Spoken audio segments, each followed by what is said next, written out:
জিয়াউর রহমানের একটি উক্তি আছে, ব্যক্তির চেয়ে দল বড়, দলের চেয়ে দেশ বড়।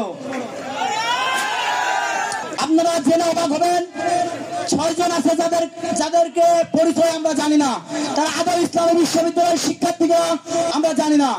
যেহেতু আমাদের আজকের আলোচনার বিষয় ছাত্র রাজনীতি বিষয়ে আলোচনা, তাই আমি বলতে চাই, ব্যক্তি সংস্কার হলে সংস্কার হবে দল, দল সংস্কার হলে সংস্কার হবে দেশ। ওয়ালটন আবারও মিলিনিয়ার অফারে ওয়ালটন ফ্রিজ কিনে আপনিও হয়ে যেতে পারেন মিলিয়নিয়ার। মিলিনিয়ার ছড়াছড়ি দেশ জুড়ে, এটা শুধু ওয়ালটনই পারে।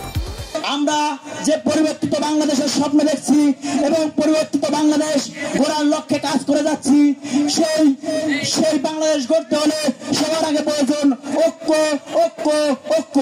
আওয়াজ তুলেছে, অবিলম্বে ক্লাস পরীক্ষা চালু করতে হবে। যখন হবে খাবারের মান কমে গেছে, অহেতুক বেতন ভাতা বৃদ্ধি করা হচ্ছে, আমরা স্লোগান তুলেছে, অবিলম্বে সেশন ফি কমাতে হবে, ছাত্রদের ভর্তি ফি কমাতে হবে। ছাত্র জনতার গণঅভ্যুত্থানের মধ্য দিয়ে একটি নতুন বাংলাদেশ এসেছে। এই নতুন বাংলাদেশে কোন বৈষম্য থাকবে না, সেটাই প্রত্যাশা। কিন্তু আমরা লক্ষ্য করেছি এখনো বৈষম্য চলছে।